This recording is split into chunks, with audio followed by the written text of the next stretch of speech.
correctly with the correct amount. D20 Radio, where gamers roll. www.d20radio.com.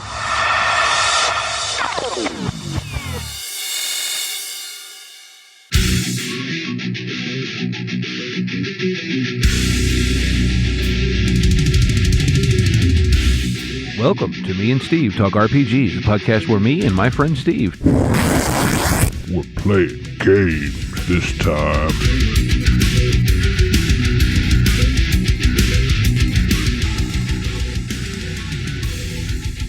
Hey folks, welcome back. Sorry for the delay of a couple weeks there between the holidays and some unforeseen logistical problems. I had a power outage last week, or partial power outage, kind of complicated and not worth explaining, but in any case, we're back with more AP content this week, and this week it's going to be actually the first part of our third recording session for the Exalted Ruby and Fire game that we've been playing. This session sees our cast finally round out fully, with Logan from the Story Told joining the cast, and things kind of start to head into us actually doing things a little more than they have somewhat.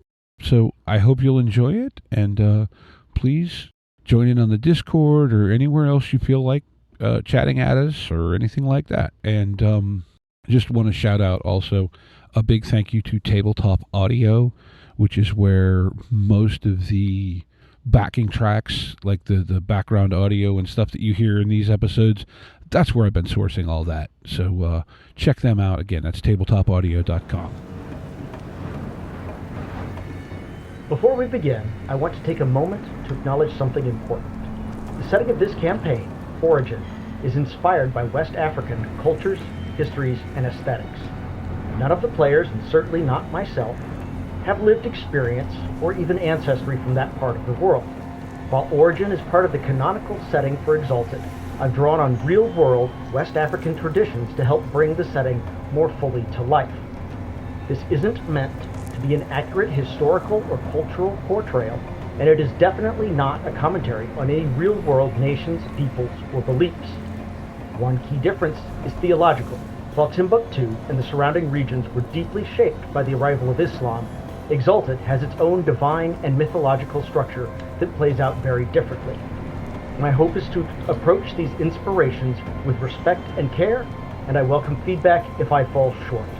In the session notes, there will be a short list of resources to learn about the real history of West Africa and the Sahel. Thank you.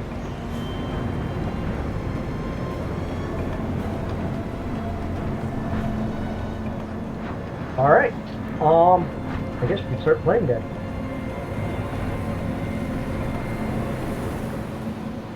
So, would anyone like to recap what happened last session? Well, I talked a whole lot. I was going to say nose goes, because I was not here. You have to do the recap, Steve. Yeah. So I just get to make up what happened? That's cool. Oh, no.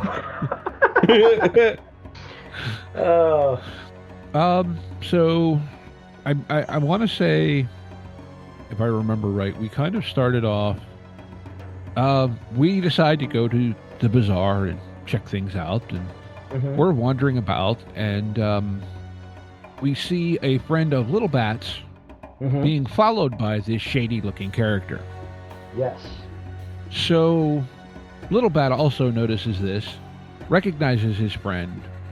We send tell Little Bat, yeah, take your friend somewhere, we'll try and waylay this guy. So Finn and Cyclone basically just try to get in his way and impede him, not actually have a confrontation, which leads to him being dead. Yes. Through information from Little Bat's friend, whose name I don't remember, although I think I have it written down somewhere. Toma Albaz. Yeah, Toma. There it is. He overheard a conversation at a tea house that we believe was between a gem merchant from Gem There was a woman involved and some guy who seemed to be from the desert, if my memory serves. Okay. Madhu Jarek, I believe, is the name of the merchant. Anyway, we find all this stuff out. Turns out this friend of Little Bat's is also the child of one of the people of the Little Bat's uncle's council of, I don't want to call them subversives, resistance. The rebellion. Yes. The resistance. That's it. Okay. So we end up having a meeting with them, kind of back and forth a little bit, and they kind of decide that, well, you're powerful enough, we want you to help us, even though we're not sure we trust you too, is kind of the general vibe I got. At which point we then went and broke into the offices of the gem merchant, because we also learned that there's some sort of weapons being smuggled in a couple days. Guards have been paid off. You're leaving out the search of the boarding house. Ah, yes. We also searched the boarding house, which we got to from some stuff that was on the body of the would-be assassin, and essentially connected him, at least in my brain, to the gem merchant from Gem. Yeah, there was some pretty solid evidence in there. There was also his letter to his wife back home in Gem. Yeah, which I don't know if I said this out loud. I do intend to see that off appropriately in character. Yeah. Okay. So yeah, we also met Saelen. Yeah, that's, and we now have a opened vial of poison, if I remember correctly. Yeah. Yeah, and so that's pretty much everything I recall. What was the intent? And meanwhile, Parviz, Steve's character, got to was hanging out and having tea with a priestess, sort of a mid-level priestess, and that should be okay. Now, what were you guys' plans for this session? You remember? Well, I think partially because of the skills of the people involved, we thought Parviz might be able to glean some more information from these books.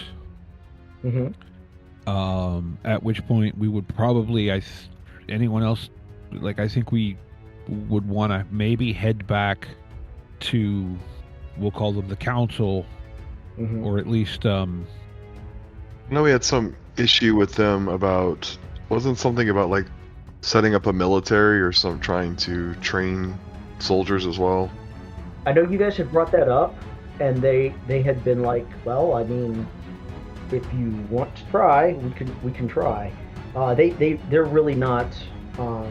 They're trying to be more covert than that at the moment, but they wouldn't turn it down. They would just want to know, if we're going to start doing that, can we actually fight and win? If we're going to start doing it militarily. So they would want a more comprehensive plan than just, hey, we're going to start training some guys and hope. I kind of like the idea of setting up our own version of the mafia, which we've already got fairly high-ranking merchants here. Let's just make our own underground syndicate out of them. Well, we can launder money through the church and... Yep. Fantastic. We've got the makings of it. We just kind of have to convince them to do it. And how better to fight the establishment than what we know from real life works? Well, that's true. Yeah. So you've got Madhu Jarek's books, right? Okay. And I know I specifically do remember setting it up so that it looks like it was a failed burglary attempt and his books disappeared. Yeah. You scuffed up the locks on some of the strong boxes that contain gems. The guy couldn't walk off with the whole chest, and he also couldn't get them open, so he gave up and just grabbed whatever. Right, basically. But yeah, I think at this point, upon reconnecting with Parviz, like, hey, can you make sense of these? Because I deal in materials, not paperwork. Right. But I think Parviz would be very excited to crack into those books. I'm guessing probably a linguistics check or maybe a lore. No. Ooh. What do I need to do then? That would absolutely be bureaucracy. These are like accounting books, not like... Okay. Yeah. They're not like books in the sense of novels. They're books in the sense of the business books. Business books. Okay. I thought they were some sort of like lore history books. Okay. Understood. Parviz is not great at bureaucracy. He has 0 points in it, but we can definitely roll dice and see what happens. I mean, we can always roll dice and see what happens. That is exactly what Exalted's all about. So let's roll some dice. And no specializations. Nope. Doubles 10s. Okay. No automatic success because I don't have any points in this. Right. Although you could spend a willpower to get an automatic success. Oh, well. I got 1 success. 0 plus 3. What did you roll? What trait did you roll? Or what trait did you add into it? No. I just rolled flat bureaucracy. Oh, sorry. Okay, right. The problem is, you see how there's an ATTR column to the right of it? Yes. You rolled bureaucracy plus dexterity, which is basically technically not a thing. Right. But then again, it's the same dice as your bureaucracy plus wits, so okay, you rolled the right number of dice. You got a success. Okay. With this, you can tell that that Steve's character got books that don't match up.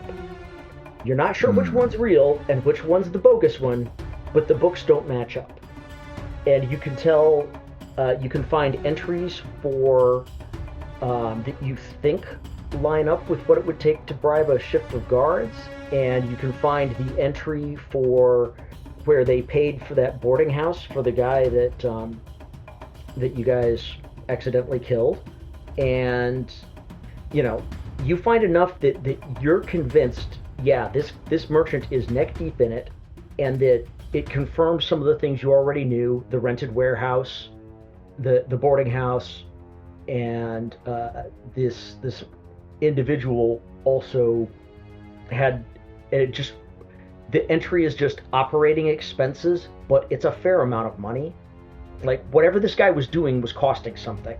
But then again, you also found that very hard to find, very illegal poison in his quarters. So he's not a cheap assassin.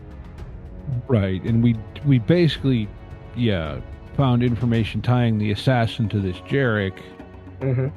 So, and I do know,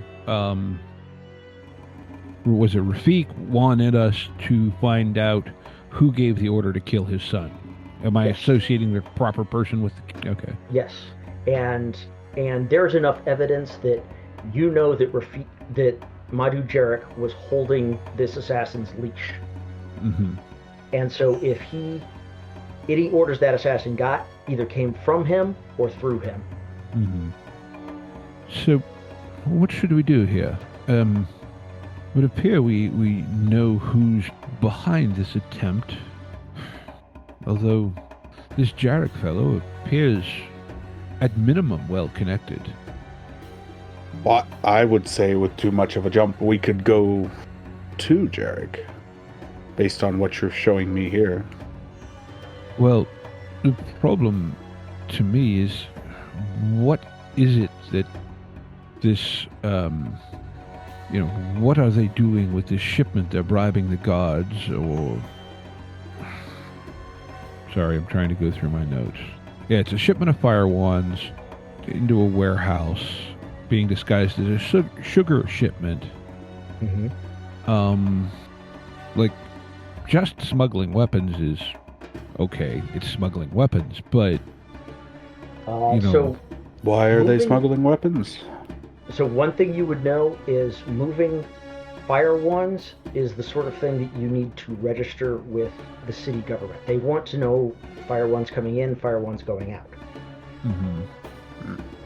Just because of the city government doesn't like not knowing who's got quantities of these, especially if there's more than 5,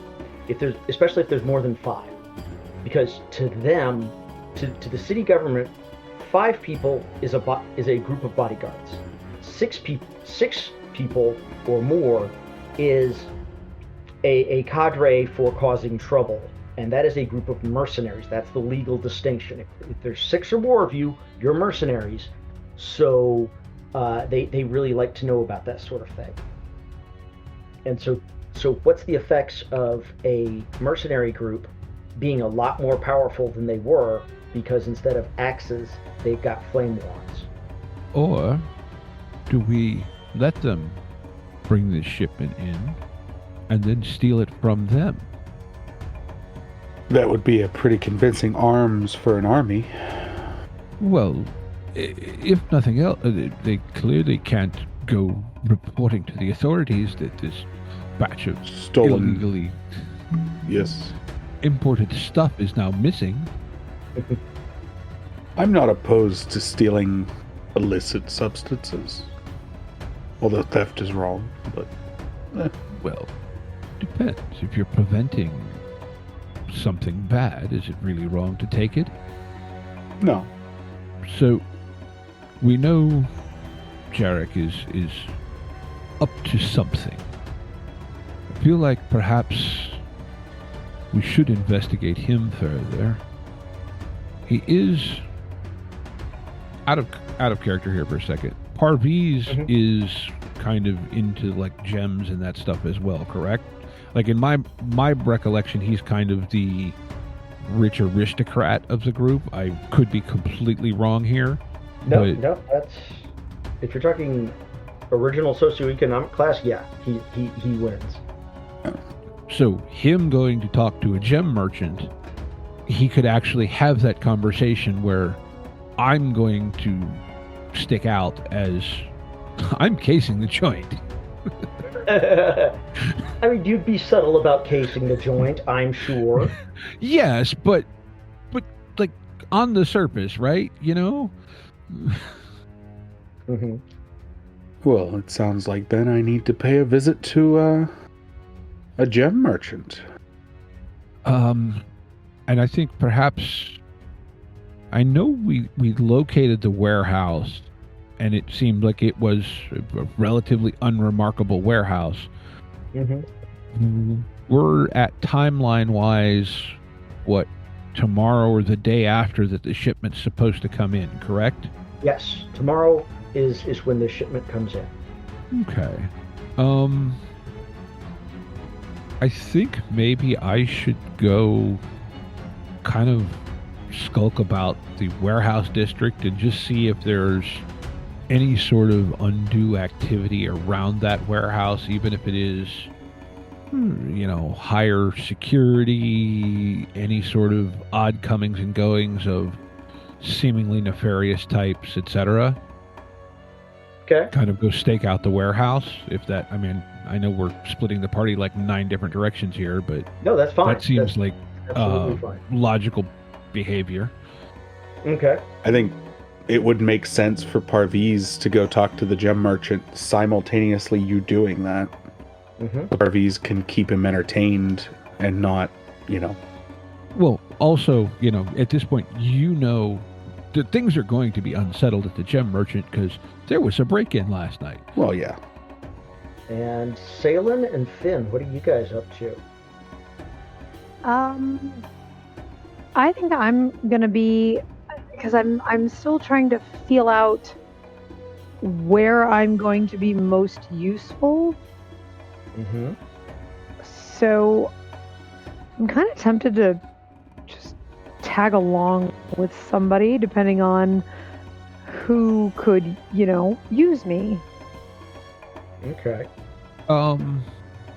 So, I mean, I have no problem with you coming along with me. I feel like maybe that's, I don't know.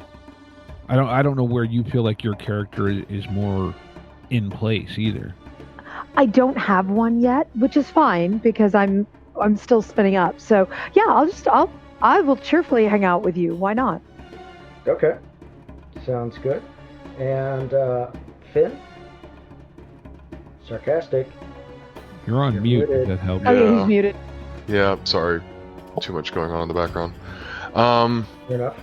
He definitely would probably go check out the warehouse as well. Like, reappropriating weapons for their own devices is certainly in line with the piracy in his background. Okay. Cool. And I don't think Parviz going to the gem merchant by himself is a terrible idea. That way he's not drawing too much. It would be very surprising if there was actually a problem. Yeah. So, alright. Well, too, Parviz is the only one that wouldn't be connected necessarily to people who are asking questions, potentially. Right. Plausible deniability. But it's also, you walk into a jewelry store by yourself. You don't walk in with 4 other people. That's maybe not a great idea. Yeah. I mean, sounds like a plan. All right. So I think we're gonna start with the jewelry store. Yeah, there is a kind of a bustle in front of the jewelry store. There are a group of priests. Available. There are some very annoyed, glowering gentlemen that you would presume are bodyguards based on the fact that, they're openly carrying swords and wearing armor and trying to look intimidating. And there's a very angry merchant in purple silk explaining the situation to both some priests and some members of the prince's guard, who also incidentally do put passes for law enforcement, and he's very irritated. How are you going to approach this? I think Parviz is doing his best to approach as like a shocked customer. Someone who is just, oh, I'm so sorry to, I heard what you were telling the guards, and that's terrible. I'm so sorry to hear that. Just absolutely stunned. I come to see what wares you have. I'm very sorry, that this has all happened to you. That's terrible. He turns to you and immediately puts on what you would think of as his customer service face. He's a large, handsome guy, hair tied up in the back, short beard, very neat. Blue and gold brocade, gold earrings. He's every inch the picture of wealthy, successful merchant. Just tossed his picture up in the Roll20, and he says, "Oh, I'm very sorry for the disturbance. We had a bit of excitement last night. Someone attempted to break into the building and didn't make off with anything, but it still got everyone, including myself, regrettably. Our routine has been disrupted." I could understand completely. That is absolutely horrible. I am so sorry to hear that. Well, at least they didn't make off with any product or anything along those lines. Just all happenings. He says, yes. Fortunately, they could not break into my strong boxes, and I sleep with the keys rather under my pillow, so to speak. As one should. Yes. Even a small theft could be very challenging. I'm sorry, I'm Madhu Jarek. What? How may I know you? Parviz. Well, I see by your face you're not from around here. No. Am I correct in thinking that name is from the Varangian states? You could make that assumption. He says, yes, well, what can I interest you in? Well, I am passing through and always on the market for some fine gems and various wares. Show me some of what you feel is your nicest products. Are you wanting it, yeah, what's up, Steve? Point of order, just because I realized it in my notes.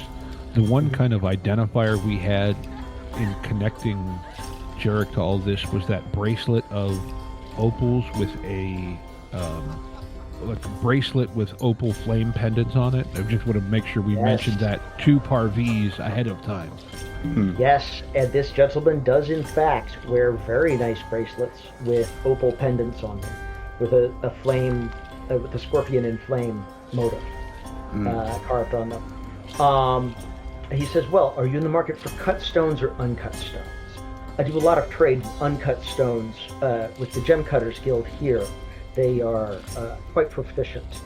Well, I don't come across uncut gems very often. Let me take a look. He says, well, of course. And he's going to crack open some of the strong boxes. And he says, normally I have these out on display. But again, with the confusion, everything's behind schedule, my friend. So he cracks it out. He pulls out some rocks, and the thing about Gem is that the city of Gem sits on multiple veins of different minerals that will give you a wide variety of stones. There are opals, there are diamonds, there are emeralds, there are rubies, and he has some fair size specimens of each, and of course these are the uncut ones. So he's showing you some fair size ones. He says, I also have more economical ones to serve as, secondary pieces or secondary stones on a single piece. And I mean, he's got stuff that's suitable for being a pendant, much less a ring. These are wonderful. The opal. I see you're a fan of opal yourself. Well, it is something. Do you have anything that? Oh, so it's your signature? No, it's something of a signature of Gem itself. That. Okay. There are very few other places in this region where you can find opals. Can I see some opal? I would love to see some gem opal. So some already cut and polished pieces? Yes, please, yes. And he starts pulling. He puts the. He actually leaves most of the uncut stuff out because it's a display. And at this point, one of his employees has come in, a younger guy, and he starts making tea in the back. And he unlocks another box and starts pulling out some opals. And they're mostly, of course, cabochon cut. They're round, not what we would modernly think of as like brilliant cut or diamond cut or any of that nonsense. And he's got a number of them that are cut into like strips, and he says, these are suitable for setting in a bracelet or a necklace. He's got some that are suitable for, putting into pendants or whatever, and some smaller ones that are suitable for setting into earrings. He doesn't really do finished jewelry. He's mostly interested in the stone. The jewel. Okay. I think Parviz and you can tell me if I could afford this or not, because I don't remember. Parviz is interested in a pair of smaller opals that you would like turn into a set of earrings. Okay. Something small, easy to travel with. Well, Parviz has resources of 2, so yes. You're not buying the crown jewels, but you don't want to buy the crown jewels. Right, exactly. So yeah. I think he would sort of inquire and be like, how much for these? he names you a price. It's a little high, but not excessive. Not crazy excessive. So, you kind of get the feeling this is definitely a haggling culture, and they are willing. They're going to want to do that. I was literally walking to the kitchen going, you have to haggle, you have to haggle. I think Parviz is going to be that. That's a bit rich for my blood today. Wow. Do you think you could come down a little bit on that price? Well, I mean, I do have to run a business, and I'm going to suggest, rather than, because I'm not going to actually dig through, I think the easiest thing to do is do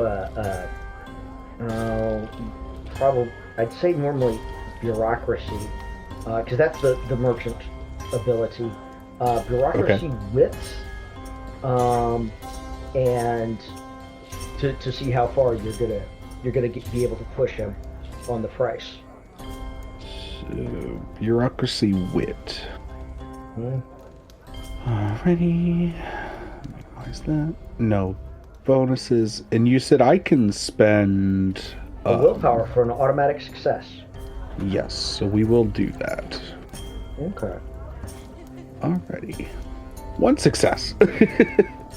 Well, I mean, that's it, you get him down to something that you feel is probably more like his mid-range price or something. I got taken, but I'm not gonna cry about it. One success means you didn't get really taken, but you didn't get that far either. Fair enough. So, well, it was pleasure doing business with you. I will set these into a nice pair of earrings. I can strongly recommend the craftsmen of this city. They are very good at what they do.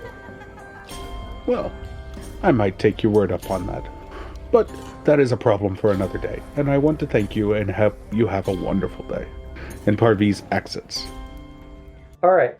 So the three of you are rolling around in the warehouse district. Are you trying to be just walk casual, or are you going to really be sneaking? At least initially, I think more the walk casual, just kind of try to blend in with foot traffic around that specific area, that specific warehouse, kind of, kind of just get a feel. It, like, is there a heightened presence of ruffian types or something? Like, are they showing that something major is about to happen? I believe, if I remember right, that Saelen's Raven had told us that there really wasn't anything there of note currently. Am I remembering that correctly? You are remembering that correctly. You do see that there are some more mercenaries in the area, including a small group of them that are centered around that warehouse. That what was it, Warehouse 32? And while they don't wear uniforms per se, they do all tend to wear some sort of red item, or an item with a red fang on it. These guys are the Red Fangs. They have a reputation for being brutal.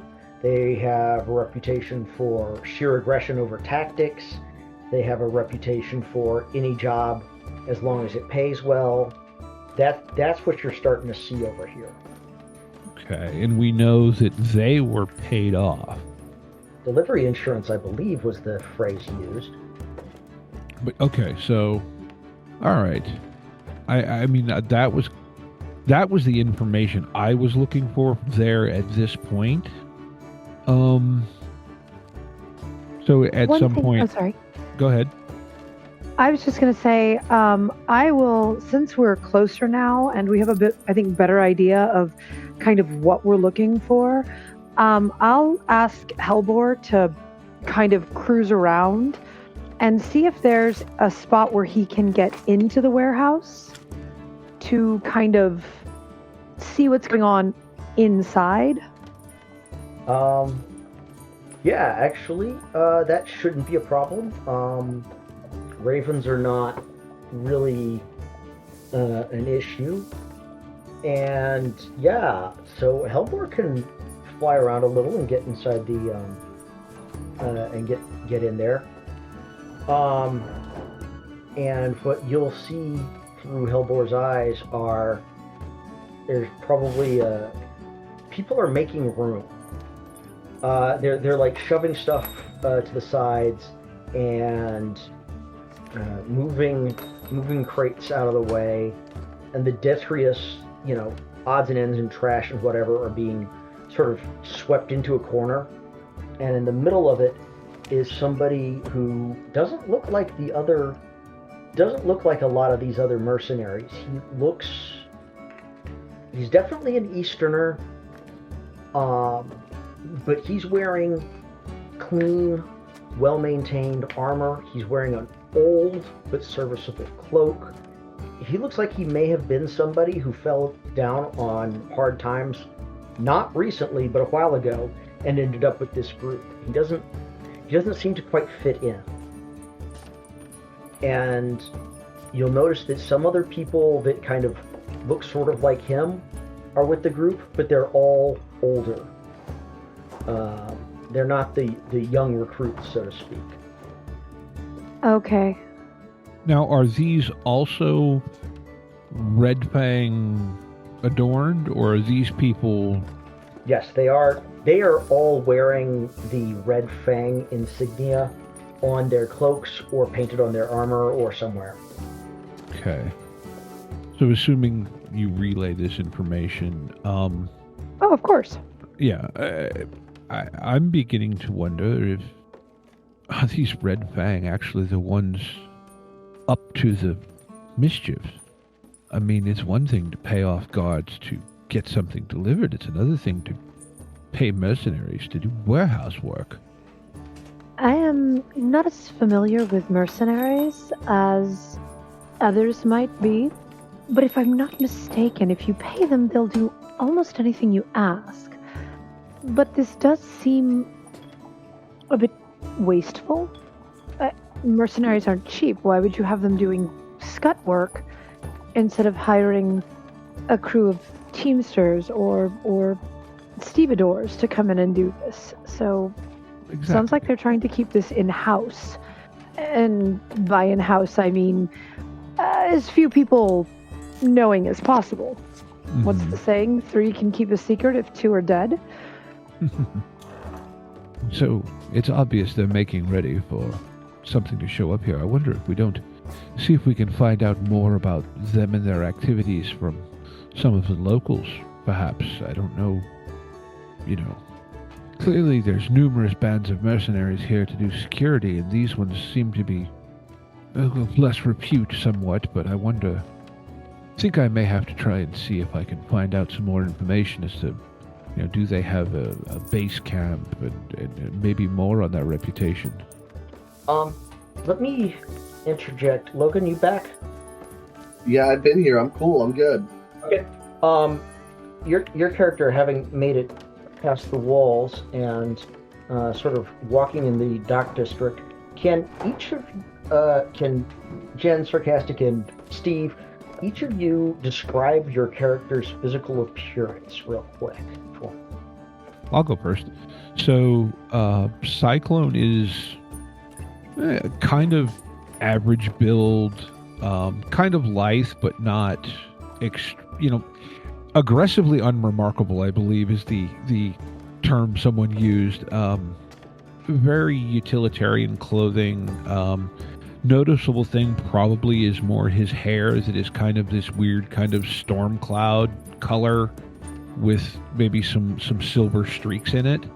But aside from that, yeah, almost, I would say to someone of exalted nature probably does appear to be someone who knows what he's doing.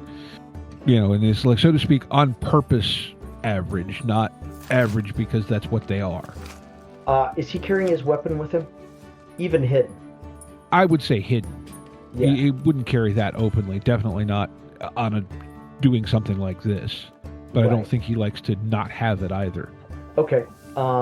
Yeah, so he is carrying a chakram. Mm-hmm. All right.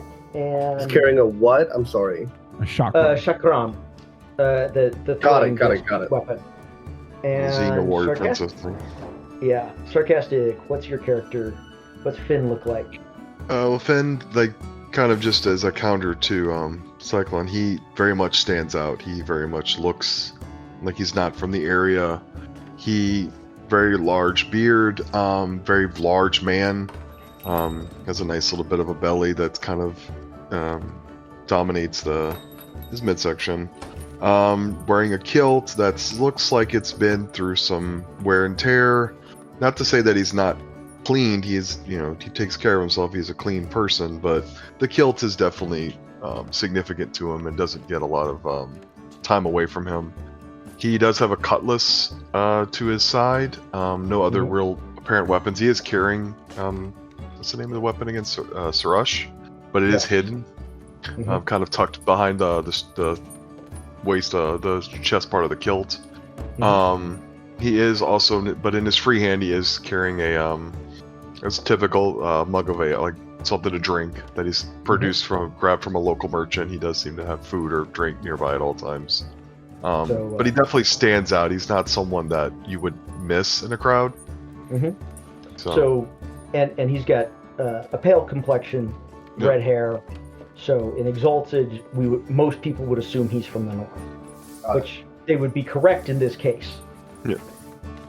In my mind, Cyclone vaguely resembles, I don't know the actor's name, but the guy that played the Iraqi on Lost. Okay. I don't remember the actor's name, but I don't know if you know who I'm talking about or not. Not a clue. Never seen Lost. Been But so long since I've seen it. the character's name is Saeed Hassan Jarrah, and he's played by Naveen Andrews. Okay. If I remember So, correctly, that is a gorgeous man. I certainly would not call him average looking. Yeah. I love this guy. Oh, I love this guy, and yes, he's gorgeous. Okay, there we go. And let's see, there's... Jen, if you would like to describe your character. She's in, what did we say? God, I wish I'd written down so much of what we talked about. She is kind of short, fairly slender, black hair cut in kind of an angled bob, heavy makeup around her face. She has kind of earth-toned tunic and skirt on, with several pouches on a belt and a couple of crossed knives at her at the small of her back.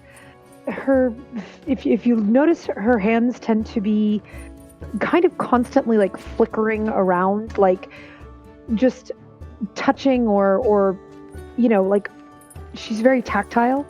But yeah, not particularly. I don't think she's incredibly strong. I mean, she's striking looking, but probably more for the rather severe bob and the very ornate eye makeup. And she also has a rather large raven, either, on her arm, on her shoulder. Occasionally he sits on her head. So. All right, cool. Thank you. Yeah, I feel like I probably asked Spots to stay with the caravan people because he's kind of remarkable. He is extraordinarily remarkable. Who is Spots? My hyena. It's a cave hyena. He's the size of a small horse. Yes. That is what we call not stealthy. You're not subtle. When Finn is no longer the most obvious person, you have a problem. So, yeah. So, Logan, do with that what you will. Feel free to join in at any point. Because you should have connected three some of the dots in what I gave you earlier. Yeah, I'm reviewing that again right now. I will jump in very shortly. Okay. As Cyclone's talking about wanting to find out more, I will have Finn kind of lean down and be like, I could try to get a job. That's not a bad idea at all. You certainly look the part. I'm not sure how to take that, but we'll go with a compliment. Well, you look big and soldiery. Well, I guess the best way to apply for this position is to just go up and make friends. All right. So you're going to attempt to go up and approach the Red Fangs? He will walk up there. He's not going to try to look intimidating so much. I don't know if he can help that as much, but he's going to approach them and with his drink and, hello, I'm wondering if you guys are, you seem to have a bit of a job here. Do you need any additional help? Always looking for some work to do. One of them looks at you and says, "This is a job for us. We're not taking any outsiders right at the moment. If you're looking to join the company, well, you probably want to go talk to the." And he just sort of gestures at the guy who doesn't seem to fit in. You could go talk to the captain. All right. Do you I mean, he kind of gestured back to where he is, correct? Mm-hmm. So it's just, well, you wanted me to come up here? You want me to go back there? It's like, there's kind of a pause, and they sort of look at each other and says, "Come around the barracks tomorrow." And he tells you where the barracks is in the city. Come around the barracks tomorrow. Better time to talk to him. He's a little busy. Oh, I completely understand. I mean, it looks like a nice top-notch group here. Got things in order. All right, I'll be there tomorrow. He's trying to give a good impression, be cordial as he, possible crewmates. Mm-hmm. So he'll kind of drink his have his drink. He's like, I'll try and bring some ale with us. Maybe have some drinks afterward. So he'll make his little first impression. Okay. Anything else you folks want to do? Not quite yet. Well, that accomplished half of what I was thinking of trying to find out. Much more simply than I would have tried. I mean... I think I would still like to kind of, as something later in the day, kind of try and, scope out find a call it local watering hole and try and get a read. Like, we've already kind of gotten the impression that the Red Fang are viewed as kind of the unscrupulous side of this whole mercenary police force. Yeah. Mm-hmm. But maybe see if kind of overhear any more sort of, kind of one of those prodding conversations, not probing, so to speak. Okay. Like trying to see if can kind of coax someone who's a little disgruntled to give a little more information than they might normally, maybe buy them a few drinks, that kind of thing. So, yeah, there are some local, as is the custom in places where you have a lot of workmen doing thirsty work, like loading and unloading camels, or moving stuff from one warehouse to the other. There, you can in fact find a drinking establishment that serves beer, and there are some people in there, probably chit-chatting or whatever, and it doesn't take too much in the way of prodding to get them to talk a little bit about the kind Red of thinking Fangs. of leading with like, hey, what's with the mercenaries doing warehouse work?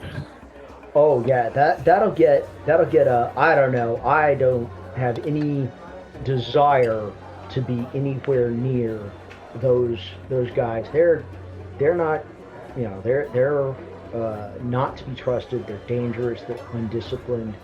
And, it's a keep your women and children away from them.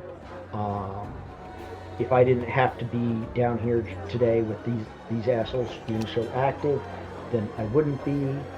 And then you start getting into, well, I heard they burned an entire village down for being behind on their rent payments, and then it turns into, well, I heard that they, tortured an old woman to death because she was behind on her rent, and it gets. You definitely get the idea that these guys are not these are not honorable mercenaries. These are not Boy Scouts. Yeah. These are thugs for hire, not extra soldiers. They are rental thugs. Any sort of anything kind of in regards to them, how do I want to say that? Like, obviously just them doing warehouse work is weird, but yeah, they would basically say the only reason that would happen is if something was going down and they were providing security for it, but they didn't want anyone else involved. And one guy even says, normally I'd expect them to just, grab a dozen people off the streets and tell them to sweep the warehouse or they'll break their legs. Mm-hmm. That's what I'd expect the Red Fangs to do. So this must be a big deal, but I'm not. Beyond that, I don't want to know what's happening. Can I kind of steer the conversation into a direction of getting any sense of interactions between the Red Fangs and any other mercenary groups? Like, is there animosity there, or just typical rivalry? There is some rivalry. A lot of the groups don't seem to particularly get along great.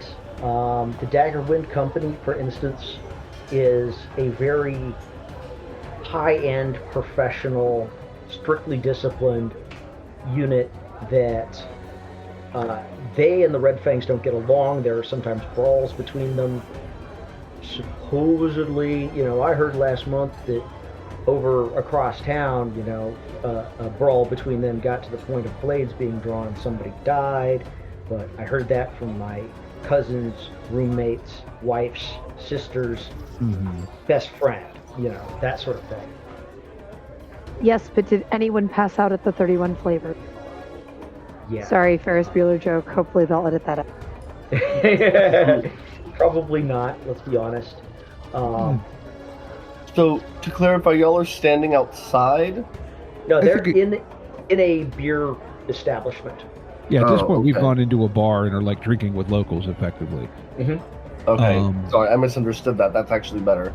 After a certain, I guess maybe after y'all are there for 20 and 30 minutes, this young man, about 19, not wearing armor, fully tatted arms, a little kangaroo mouse on his shoulder, a well-worn cloak, and shoulder-lengthish red hair approaches. I think I've been looking for you. Anyone in particular, or just, I assume we're kind of at a, table bar, so kind of give the eyebrow of, been looking for us. Yes, a friend told me I could find you. Forgive me, my name is Pale Nimbus, but you can call me Nim. May I join you? I think we have common interests. I think there's...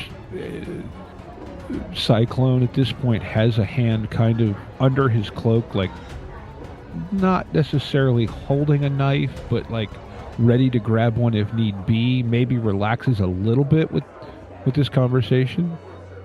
I think Finn would definitely be on guard at this point. Probably kind of shifts his drink away from him just to clear up space for what he would view would be a possible fight. So, Nim, you could call me Cyclone, but what mutual friend is this you speak of? Would I know his name? Would I know to say his name, or was he just randomly giving me a portent?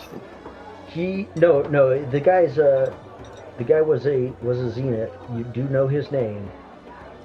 Whether they know his name is in another Another question entirely. Gotcha. It was a wandering priest with the lioness familiar.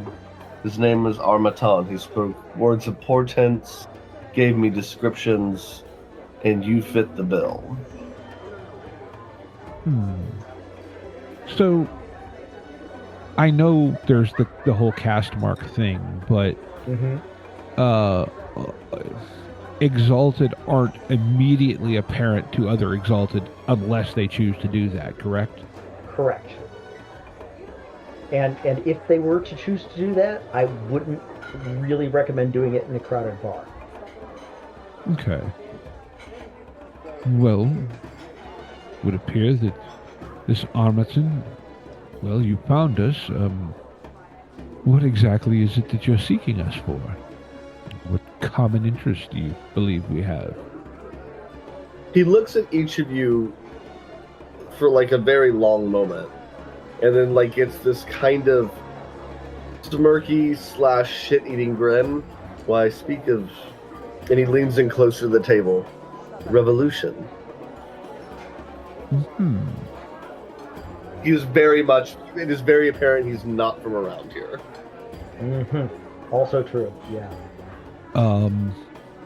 If he's from the south, he's from up by the coast, and his accent is probably a little different. I think at this point, Cyclone is kind of guarded, I think is the right word. Like, not hostile, but guarded.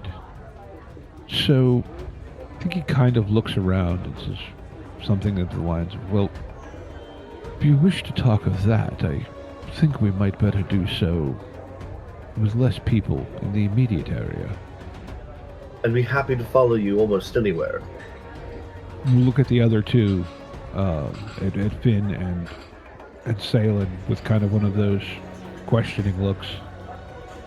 We still have that, just as a side, we do still have that room that was, did we rent a room for a little bit?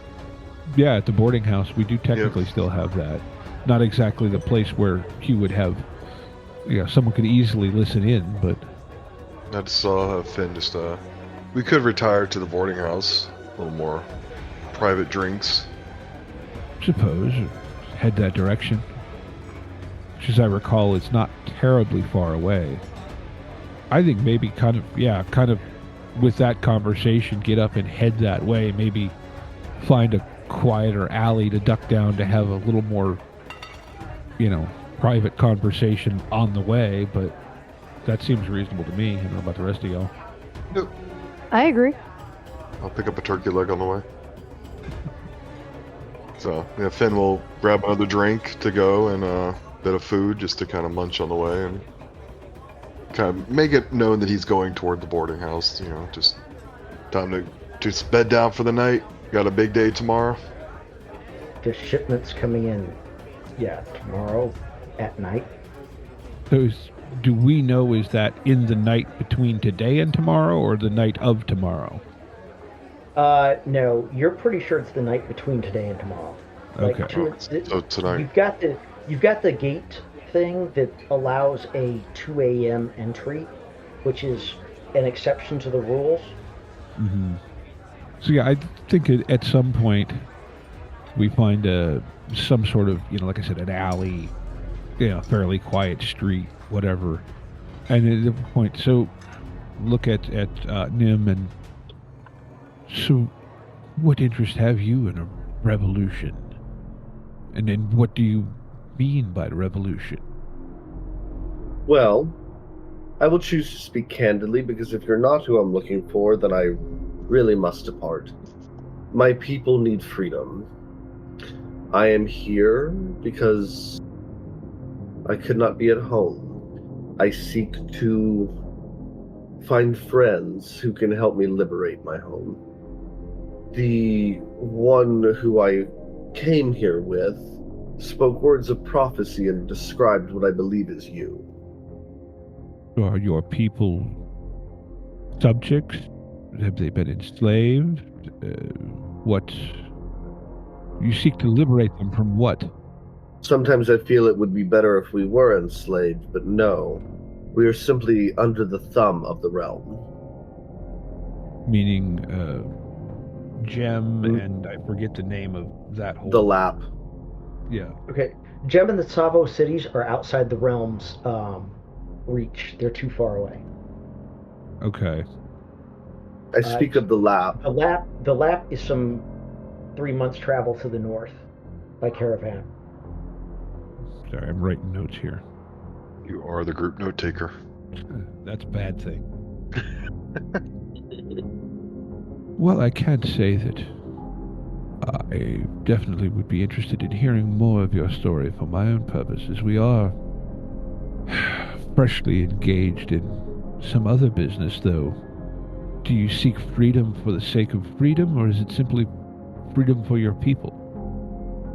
I seek freedom for my people, and if it would perhaps assist you in trusting me, perhaps I could aid you in whatever task you are doing here. So, I think to not, speak it out in character, because my memory and notes aren't going to provide for good conversation. I will give a brief overview, leaving out names, of the fact that we are at this point engaged in activities to try and displace the gem rulership of the region, specifically this city, because some locals believe that that is inhibiting the actions of the gods. Does that sound along the lines of what I'm understanding here in character? Yeah, that's about right. Okay. And, well, in the moment, it appears that one of the mercenary groups that is, well, a police force within the city, is actively involved in smuggling in a large shipment of fire wands for purposes we don't understand. Are we trying to intercept these fire wands or destroy them? Kind of look at... About this time, Steve, your character has made his way back to the boarding house and found the other 3 members of his group in a conversation with somebody he's never met before. Right. Parviz is going to walk into the room, sort of a tall white man with a goatee, white hair, ornate dress, sort of a gold embossed and very ornate robes, and just quietly, I'm sure there's tea, he'll quietly pour himself some tea, wait for a lull in the conversation, and go, "Hello, my name is Parviz. Would someone like to introduce new friend, or..." I suppose I can introduce myself. My name is Pale Nimbus. You can call me Nim. I am from the Lap, seeking allies and friends. I was given words of prophecy. I believe you fit the bill. We are now trying to discern if that is true. Oh. And then he gives you just a very, very, very charming smile. Very charming. Parviz returns the pleasant smile and, you found good company then. And he just pours his tea and sits down with the rest of them. I hope so. You do notice there is something large under his cloak, kind of like all of his lower back, but you can't tell what they are. It is an artifact weapon, but he has them kind of hidden and concealed. Fair enough. So, I guess at this point, do we catch Parviz up on what we found at the warehouse? I think as you're doing that, Parviz is like, "Oh, you're one of those kinds of friends." Understood. Well, I think, yeah.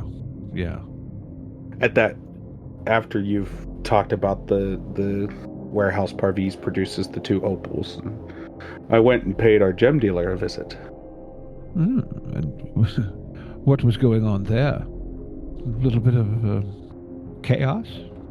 Quite a bit of chaos. Armed security. Just such the weirdest break-in. They didn't steal anything, though. I think there's a little bit of wry smirk that comes across Cyclone's face at this point.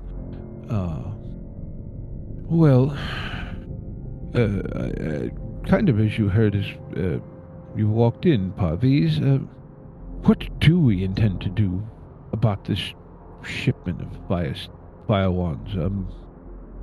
I feel that if they were to be misplaced during transit, that no one would be able to raise a stink. I also feel they could be misplaced into the appropriate hands. Also, if they went missing before they got to the warehouse, that would put the Red Fangs maybe more open to new recruits to help them.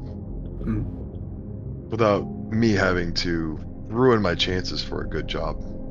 And one could easily put the transport at the hands of the disappearance.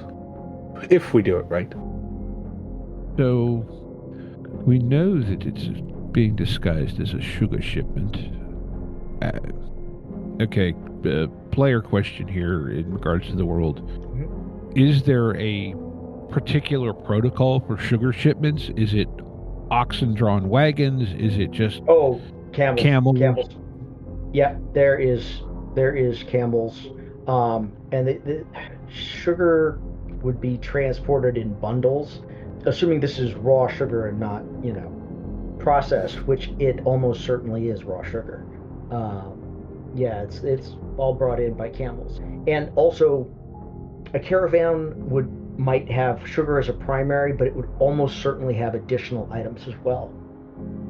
Well, if we're going to waylay this shipment, I believe we need to move fast. We need to have somewhere to take it. Well, that too. So, I'm sorry, what was Little Bat's uncle's name? Little Bat's uncle's name is Mizari Nashan. Okay, yeah. Mizari Nashan. Mizari. So, do we go talk to Mizari and see if... Well, it would be a good test of his capabilities and see what he can offer to us. My question is this.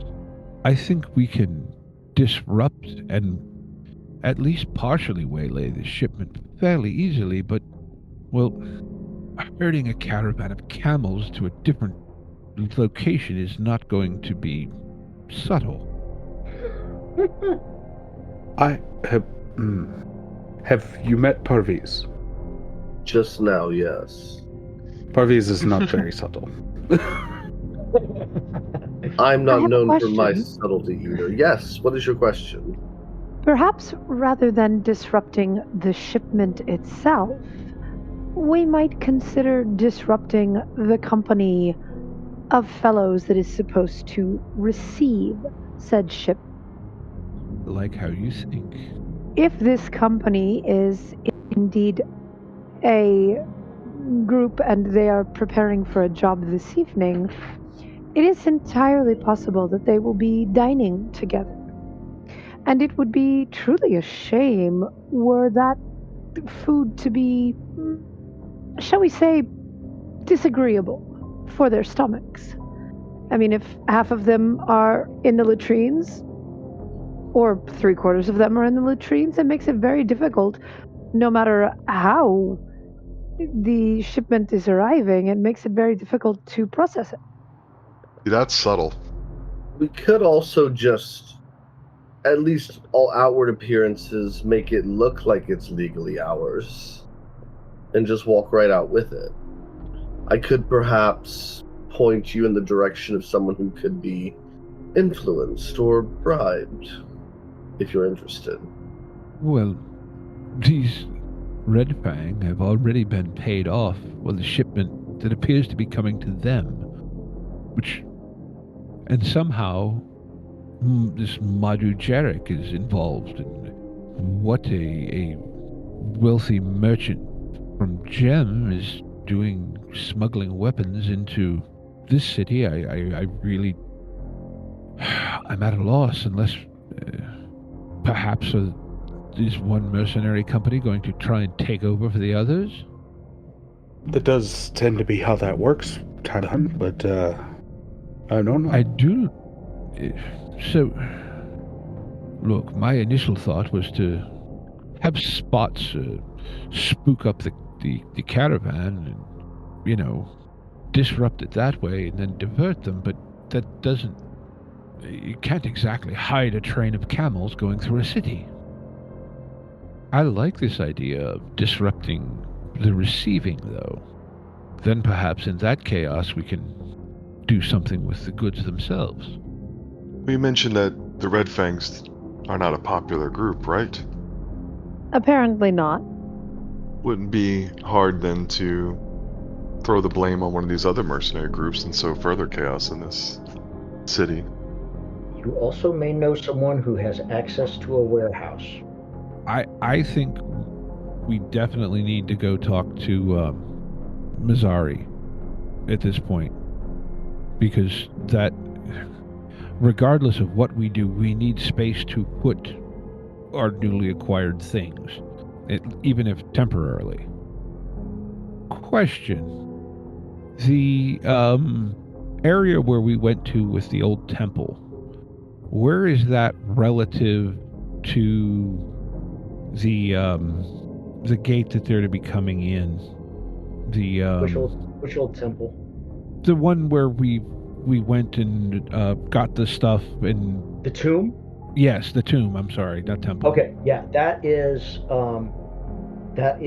to the west. You could get there through the gate that they're going through, but it's not the natural route. It's not the most direct route. Okay.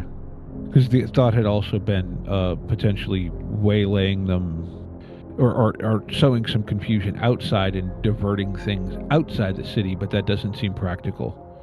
The tomb might be a good place to at least hide the fire wands, though. We could put the rest of the stuff into the warehouse, but the fire wands in particular. Mm-hmm. I don't see a next step that doesn't involve talking to Mazzari, though. Okay. No. Unless anyone else does. You know where Mazzari is. Yeah, I mean, at this point, so we've got just to kind of recap what we're looking at. So we've got disruption of the caravan, poisoning of the Red Fangs, and also discuss with Mazzari the use of his warehouse. Yeah, I think Parviz is definitely cool with everything that the plan has been. So we're going to try and talk to, or I know we're trying to make a plan so far, but I'm assuming we're going to talk to Little Bat's uncle, Narviz, and then we will take care of the receiving end. That sounds perfect on Parviz's end. He has no problem with that. And yeah, I think from there we just intercept the package and go. Yeah, so I think, that sounds right. And do keep in mind, this is all happening at 2 a.m, and there's probably not going to be a whole ton of witnesses, which is why they're coming in at 2 a.m. So most people are going to be unconscious. So anyway, I think the first step is going to be poisoning, because that's going to be on a timetable. Like, we need to get that to them before they eat, like while they're eating. So that's probably Cyclone and the good doctor here to try and sneak that into them and find out where they're eating and sneak that in. That seems reasonable.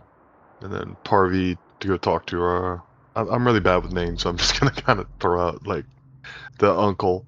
So yeah, Nashan is his personal name. Mazzari is the family name. Okay. Most exalted names. And origin, it's fun because not all families do it that way. Rafiq is a personal name, and they refer to themselves as they are the Albaz family. So it bounces back and forth. So I mean, I think our friend Parvi can go talk to the uncle. Absolutely. Perhaps I can accompany you there to offer my assistance, be that mental or physical. Parviz nods and says, "We'll head out here shortly." All right. So, who else is going to talk to Uncle? I think me and Logan, unless somebody else wants to come along. Okay. Yeah, I am actually no. And one thing that my character will be doing, I'm actually going to be trying to figure out like where the Red Fang's headquarters are, and kind of getting an idea of, is this something where I can go spike a couple of wine barrels? Is this something where I need to arrange for a bunch of street urchins to provide a distraction so I can slip into the kitchen? Well, my character... Well, I'm sorry, not to interrupt you. Apologize. No, go ahead. An easy one might be, my character's trying to make a good impression. You already talked about bringing them some drinks. Come in there with a few casks of ale. Well, yeah, but, hey. Well, we know where the barracks are, though. Yeah, we know the barracks are. You got. Mm-hmm. And, hey, he's trying to get a job. You want to be... got early bird catches the worm. Hey, it's nighttime. Just bring in some drinks. Think of I mean, it might be a little desperate sounding, but wait a sec. Didn't you mention something about paperwork that would imply that the shipment was ours? If someone can do a quick bill of sale, and we can get some. What time of day is it now, John? It's about lunchtime. Okay, great. We have time for this then. Basically, what I want to do then is I want someone to gin up a bill of sale for some barrels of small beer, whatever you would drink instead of water at dinner. Mm-hmm. And only a little bit better than like average. So, they're like, hey, but basically saying, hey, this is, I have this delivery for you. And if they're like, well, we didn't order it, then have someone be like, look, this is what the bill of sale says. Take this shit. All right, it's already been paid for. I'm not taking it back to my warehouse. And then hopefully they'll break into it at dinner or something like that. That's, and I may be trying to be too sneaky, so. Okay. That works. I'm just trying to keep track in my head. Who is doing what now at roughly lunchtime? I am going shopping for stuff I can add to beer to give people a very bad evening. Excellent. You are going shopping for medicinal herbs with the intention of misusing them.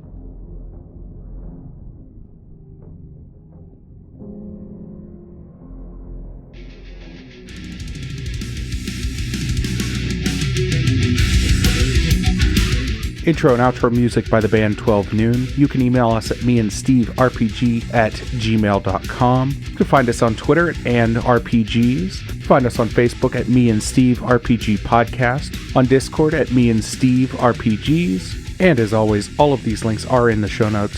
Thank you, and be kind to one another.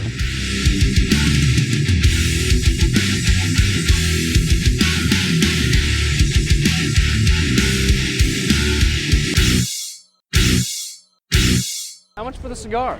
Cigar, $20, dog. You gotta go down the street to the store and buy that.